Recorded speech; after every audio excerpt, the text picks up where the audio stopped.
Hi friends, welcome to Nutan diaries. Thumbnail చూసిన వాళ్ళకి ఈ పాటికి అర్థమైపోతుంది. మనం ఇప్పుడు సినిమా షూటింగ్కి అయితే వెళ్తూ ఉన్నాము. ప్రజెంట్ ఇంటి దగ్గర నుంచి అయితే నేను 4:30కి అయితే స్టార్ట్ అయినాను. దుర్గం చెరువు బ్రిడ్జ్ ఉన్న రూట్లో నుంచి వెళ్తూ ఉన్నాను. నైట్ టైం చూడండి ఆఫీసులన్నీ ఎలా కలకలలాడిపోతున్నాయో. 4:30 దాటిపోయింది ఇప్పుడు టైం అయితే ఆల్మోస్ట్ 5కి అయితే అక్కడికి రీచ్ అయిపోతానేమో. ఇది మన రెండవ cinema shooting video. First cinema shooting వచ్చేసి పుష్ప 2కి అయితే పోయినాను. ఇంకా ఎవరైనా ఆ వీడియో చూడకుండా ఛానల్లో ఉంటుంది, వెంటనే చూడండి. ఒకవేళ కొత్త వాళ్ళు మన ఛానల్ని ఫస్ట్ టైం విజిట్ చేస్తుంటే నా ఛానల్లో ఉన్న కంటెంట్ ఒకసారి చూడండి. నచ్చితేనే తప్పకుండా సబ్స్క్రైబ్ చేసి సపోర్ట్ చేయండి. ఇంకా ముందైతే ఈ వీడియోని వెంటనే లైక్ చేయండి.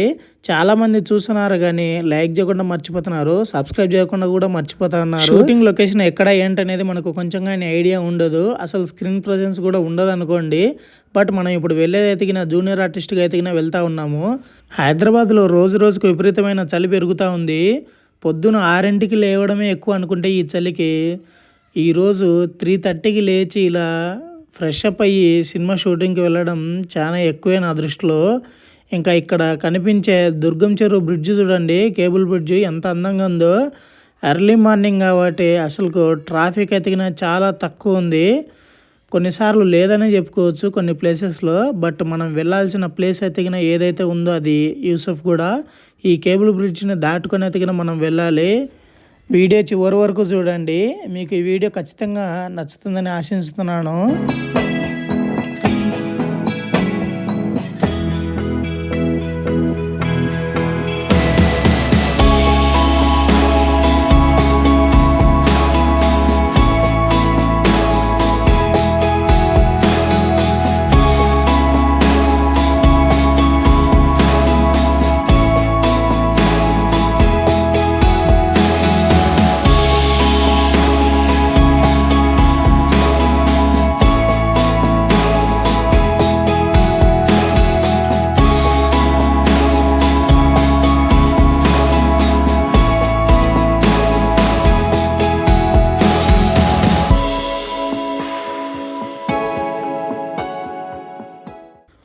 ఇప్పుడే షూటింగ్ లొకేషన్లోకి అయితే వచ్చేసినాము. ఇక్కడికి రాగానే ఆర్టిస్టులు అందరినీ ఒకవైపు సెటిల్ అవ్వమని చెప్పినారు. తర్వాత ప్రొడక్షన్ టీం నుంచి అయితే 2 ఇడ్లీ 1 వడ బిస్మిల్లాబాద్ అయితే పెట్టినారు. ఇంకా తిన్న తర్వాత టీ అయితే ఇచ్చినారు. ఎర్లీ మార్నింగ్ రావడం వల్ల ఇక్కడ ఫాగ్ అయితే విపరీతంగా ఉంది, చలి చాలా భయంకరంగా ఉంది. ఈ షూటింగ్ లొకేషన్ వచ్చేసి అత్తాపూర్, యూసుఫ్గూడ నుంచి 19 కిలోమీటర్స్ ఉంది. రాగానే అందరము జూనియర్ ఆర్టిస్టులు అందరం ఒకవైపు ఉండగా ప్రొడక్షన్ టీం వాళ్ళు అయితే ఇలా బ్రేక్ఫాస్ట్ పెట్టినారు. బ్రేక్ఫాస్ట్ అయిన తర్వాత డైరెక్షన్ టీం వాళ్ళు అయితే ప్రిపరేషన్ అయితే స్టార్ట్ చేసినారు షూటింగ్కి. ఇక్కడ చూడండి షూటింగ్ కోసం ఎన్ని సామాన్లు ఉన్నాయో ఫస్ట్ టైం చూస్తున్నాను. ఇన్ని ఉంటాయా అనిపించింది నాకైతే. సినిమాను మనం కళ్ళతో చూసేది కేవలం 3 గంటలే, కానీ ఇక్కడ పడే శ్రమ అయితే చాలా దారుణంగా అనిపించింది నాకు. అంటే వాళ్ళు చేసే ప్రిపరేషన్ ఏదైతే ఉందో ఆ సీన్ రావడం కోసం పర్ఫెక్ట్గా వాళ్ళు పడే కష్టాలు అయితే చాలానే ఉంటాయి. ఇక్కడ బ్యాక్గ్రౌండ్లో చూడండి ఎన్ని సౌండ్ బాక్సులు ఉన్నాయో. ఇవన్నీ డైరెక్షన్ డిపార్ట్మెంట్ వాళ్ళు, కెమెరా డిపార్ట్మెంట్ వాళ్ళు, వాళ్ళకి సంబంధించినటువంటి టూల్స్, పరికరాలు ఇంకా ఎన్నెన్నో ఉంటాయి మనకు తెలియనివి. ఇక్కడ చూడండి ఒక సీన్ కోసం వాళ్ళు పడే తపన ఏ విధంగా ఉందో. ఇది షూట్ జరగకముందు జరిగే ప్రిపరేషన్ అన్నమాట. ఇంకా ఇక్కడైతే మా షూట్ ఇంకా రాలేదు, అంటే మా షాట్ ఇంకా వాళ్ళు చెప్పలేదన్నమాట. జస్ట్ ఆడిటోరియంలోకి ఎంటర్ అయ్యే సీన్లు ఇంకా జరుగుతూ ఉన్నాయి, ఇప్పుడు మీకు కావాలన్నప్పుడు పిలుస్తాము అని చెప్పినారు. సరే అని చెప్పేసి ఇక్కడ వెయిట్ చేస్తూ ఉన్నాం అనమాట. వాళ్ళు ఎప్పుడు పిలిచినప్పుడు రెడీగా ఉండాలన్నమాట. సో అందుకని చెప్పేసి తిరుగుతూ ఉంటే ఈ సెటప్ చూడండి ఎన్ని పరికరాలు ఉన్నాయో. ఇక్కడైతే చాలా షాకింగ్ అనిపించింది ఫస్ట్ టైం చూడడము. అంటే మనకు ఇంత పెద్ద సెటప్ తోటి తీసిన తర్వాత సినిమాని మనం చూసేది కేవలం 3 గంటలేనా అనిపించే విధంగా ఉందన్నమాట. సో ఇప్పుడైతే వీళ్ళు రిహార్సల్స్ చేస్తున్నారు బయట. ఆ రిహార్సల్స్ అయిపోయిన తర్వాత షాట్ ఓకే అయిపోయింది. బట్ లోపలికి ఎంటర్ అయిన తర్వాత మళ్ళీ ఇక్కడ ఒక పెద్ద సీక్వెన్స్ ఉందని చెప్పేసి వాళ్ళు దానికి ప్రిపరేషన్ చేసినారు. ఇలా ప్రిపరేషన్ జరిగే రిహార్సల్స్ జరిగే టైంలో పడే తిప్పలు అన్నీ ఇన్ని కావు. మెయిన్గా లైటింగ్ సెట్ చేసుకోవడానికి చాలా టైమే తీసుకుంటుంది. ಮತ್ತೆ అలాగే ఇప్పుడు ఇది టిల్టప్ చేయ కొంచెం సెంటర్ నంబర్ 6 మీకు లెఫ్ట్ దండాజ్ గారు ఉన్నారు కదా, అక్కడ నీ ఫ్రెండ్స్ ఉంటారు, కియాన్స్ కిరణ్ వాళ్ళు. ఓకేనా? షూటింగ్ జరిగి సగం అయిపోయిన తర్వాత మధ్యలో సడన్గా ఉన్నట్టుండి హీరో సుమంత్ గారు ఎతికిన షూటింగ్ లొకేషన్లోకి వచ్చినారు.